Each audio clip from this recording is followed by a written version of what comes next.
kitabu la raiba fi hudal lil muttaqin.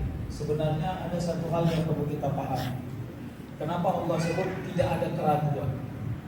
Karena nanti akan muncul generasi yang ragu kepada Al-Quran. Ragu tentang apa? Bukan ragu membuat Al-Quran membawa kita masuk ke surga, bukan. Tapi ragu menjadikan Al-Quran sebagai jalan menunjuk kebenaran dalam realitas sosial. Kenapa ada orang gak takut riba misalnya? Karena dia lupa Allah marah kepada orang yang riba. Kenapa ada orang yang berani berbuat zalim misalnya? Karena dia lupa kalau Allah juga dalam Al-Quran gak suka kepada orang yang zalim. Meskipun pesan ayatnya bisa saja mutasyabihat kalau dalam ilmu ulumul Quran. Mutasyabihat itu begini, tidak langsung Allah sebut namanya, tapi suasananya iya. Makanya dalam metodologi ulumul Quran ada ayat muhkam, ada ayat mutasyabih. Ayat muhkam itu apa? Ayat yang apa yang Allah sebut itulah hukumnya. Muhkam itu jelas hukumnya. Jadi tidak perlu interpretasi apapun di dalamnya. Tapi ada ayat yang mutasyabih, perlu ada penalar, pemahaman ulama, tafsir para ulama, pendekatan kebahasaan, pendekatan yang lain. Saya kasih contoh ya untuk membincang betapa Al-Quran itu menjadi ijaz. Suatu hari misalnya seorang anak SD kelas 6 lomba pidato dalam rangka 1 Muharram. Lalu judulnya adalah takwa kepada Allah.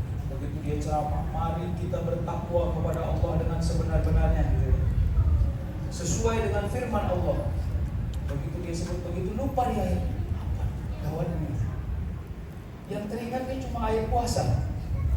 Sesuai dengan perintah Allah, sesuai dengan firman Allah. Ya ayyuhallazina amanu kutiba alaikumussyiyam. Langsung yang dengar ketawa semua. Pertanyaannya kenapa ketawa? Gak cocok Ustaz ayatnya. Dia kan bicara takwa, harusnya ayatnya ya ayyuhallazina amanu ittaqullaha haqqa tuqatih. Tapi dia pakai ayat kutiba alaikum. Wah, Anda yang salah. Masa enggak boleh bicara takwa pakai variabel puasa? Di puasa juga kan Allah sebut takwa. Kama kutiba alal ladzina min qablikum la'allakum, kan ada takwa ya. Salah satu indikator orang yang berhasil menjaga ketakwaannya adalah bagus menjalani puasa seperti yang itu. Tapi karena kita gagal melihat Al-Quran sebagai firman Allah, kita ini memaksa Al-Quran sesuai dengan ekspektasi logika kita. Ini masalah. Makanya banyak orang-orang liberal ngomong, Allah nggak pernah ngomong itu dalam Al-Quran. Orang Anda lupa ada mutasyabihat di dalam Al-Quran. Gak semua hal harus Allah bilang. Karena apa yang Allah sebutkan, sifat dan karakter kita kepada Al-Quran itu adalah sami'na wa'ata'na. Kita lupa. Tapi karena kita merasa orang yang pintar, kita justru seperti datang kepada Al-Quran seolah-olah ingin menguji secara literal Al-Quran itu bagaimana. Waduh, berat sekali ya. Saking hebatnya Al-Quran itu, sehebat-hebatnya manusia menafsirkan Al-Quran, para ulama tetap Allah tinggalkan ayat-ayat khusus yang tak ada satu orang pun pandai menafsirkan. Bahkan para ulama, alif lam mim, alif lam ra, ka ha ya ain, alif lam mim. Allah tinggalkan ayat-ayat itu. Allah cuma mau bilang, sehebat-hebatnya Anda menafsir Al-Quran, saya masih rahasiakan sesuatu yang Anda tidak akan berhasil menafsirkan. Makanya dalam tafsir Allah sebut wallahu a'lam. Hanya Allah yang paling paham apa maksud dari ayat. Tahu nggak itu? Supaya kita membaca Quran pakai keimanan. Ruang yang disaji adalah ketundukan. Makanya la raib. Yang kedua, la raib itu energinya apa? Eksklusivisme. Yang tak engkau mau tak diberikan. Yang engkau mau diberikan. Saya kasih contoh.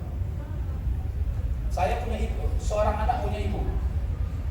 Dia tahu ibunya sayang kali sama dia. Tak yakin dia kalau ibunya akan menyesatkan dia atau merusak diri.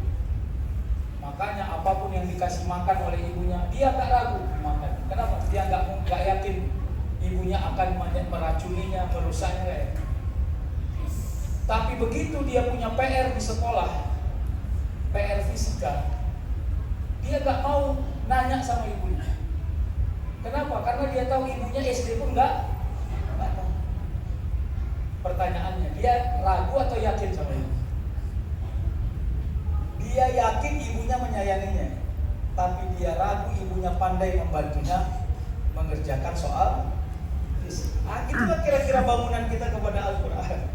Kita ini yakin Al-Quran membawa kita ke surga, iya. Tapi kita nggak yakin Al-Quran memandu hidup kita. Sehingga kita jarang pakai Al-Quran untuk menjalani realitas kehidupan. Begitu kita berpisah dengan Al-Quran, Shadaqallahul Azim, pak, ditelepon sama kamu, ini ada bawang nih, jelas nih, mau nggak? Ini di bawah rata-rata harganya, aku ambil 5 ton, mau nggak? Langsung blank gitu.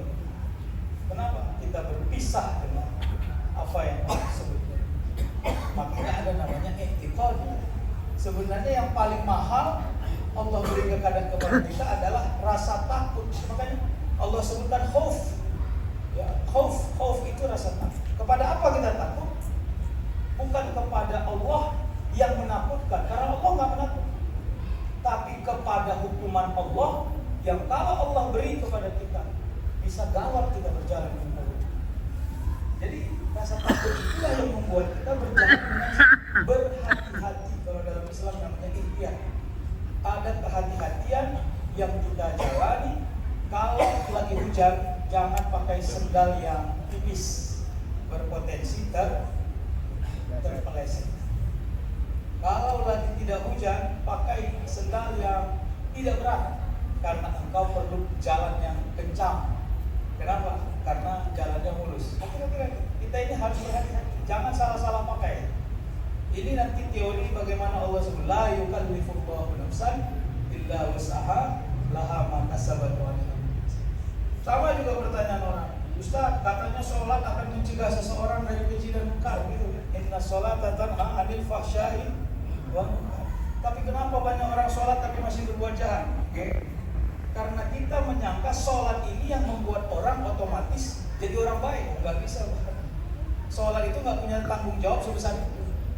Sholat itu adalah sesuatu yang kita kerjakan, dan hasil dari yang kita kerjakan karena Allah Subhanahu Wa Taala itu akan membuat daya sensitivitas kita hidup, sehingga kita takut kalau berbuat. Makanya kalau bahasanya pamali, masa orang yang jaga sholat kayak saya masih berbuat A, masih berbuat B, masih berbuat C. Makanya muncullah dalam konteks tasawuf namanya al-haya, rasa malu. Jadi malu itu bagus, yang gak boleh malu-maluin. Malu itu misalnya, kalau dia keluar rumah, dia sudah merasa orang yang azam di masjid, segan dia kalau buka aurat. Itu bagus, itu dapat. Begitulah dia yang paling benar itu ya. Ya kenapa? Karena bagi dirinya boleh saja Anda menutup aurat sedikit tidak nyaman terasa, tapi Anda menyamankan pandangan orang, menghindarkan orang memfitnah diri Anda dari sesuatu yang ternyata menjaga diri dari fitnah itu amal yang rahasia. Itu amal yang rahasia. Makanya itu kalau dalam konteks parenting, kenapa jangan terlalu dekat sama adik ipar, sama ipar bapak? Karena konteksnya fitnah. Bukan ini dibilang penakut kali orang Islam ini terlalu khawatir. Bukan. Islam itu menjaga. Ya. Kenapa? Karena setan punya jalan dari manapun untuk merusak sesuatu. Sedikit lagi tentang Al-Quran. Ijazul Quran. Saya pernah ngomong begini waktu wisuda tahfiz saya. Tahu nggak siapa orang yang paling pantas ngomong saya muak baca Quran? Adalah penghafal Quran itu sebenarnya kalau dia mau sombong-sombong bisa. Dia bilang, kalian masih baca kan? Aku udah hafal. Capek kalian tuh baca Quran. Bisa. Tapi kita belum ketemu sama penghafal Quran yang muak baca. Kira-kira unik gak? Itu loh. Harusnya kalau Al-Quran hanya bahan bacaan, ansih, semua orang gak akan mau mengulang-ulangi. Itu Itulah tanda bahwa Al-Quran itu bukan kalam nas, bukan ucapan manusia, tapi dia kalam Allah, dia ucapan Allah. Karena siapapun yang mau membacanya, Allah hadirkan sesuatu yang istimewa yang tak ada kausalitas di dalam. Sampai lagi ada orang yang setiap hari mengamalkan baca Quran. Setiap maghrib misalnya. Kalau dulu kan memang ada istilah maghrib. Kalau di kampung saya, Penyambungan sana, ada anak-anak cen-cen keluar dari maghrib, itu kena marah itu sama orang kampung. Malu kali gue ya, masa nggak ngaji habis maghrib. Lalu dia ngaji, hari ini dia capek sekali. Dia sudah niatkan dalam hati, saya nggak usah ngaji dulu lagi, capek kali rasanya. Dia gitu ya. Habis dia sholat maghrib, tak enak hatinya. Astagfirullah. Aku biasanya baca, udahlah 3 ayat aja pun jadilah binomat. Binomat 3 ayat. Biasanya habis maghrib dia baca 1 halaman. Begitu dia buka Al-Quran itu Bismillahirrahmanirrahim, dia baca ayat itu 1 ayat, oh enak kali ke hatinya. Kok seperti melebur, kalau istilah guru saya dulu, seperti Anda yang sedang gerah dan kedinginan, terus tersiram air hangat, baru kepala yang kena seperti badan sudah terhangatkan. Gak ngerti kita menteori. Enak sekali ayat itu hadir dalam hati. Begitu sampai di ayat ketiga sudah mau disodaqallahkan, karena niatnya tadi kan berapa ayat? 3 ayat. Gak berhasil mulutnya bilang sodaqallah. Dilanjutkan dan terus. Kenapa? Tersuasanakan ayat. Kalau mau dikaji secara ma'rifah, begitulah cara Al-Quran mengakrab-akrabkan diri kepada kita.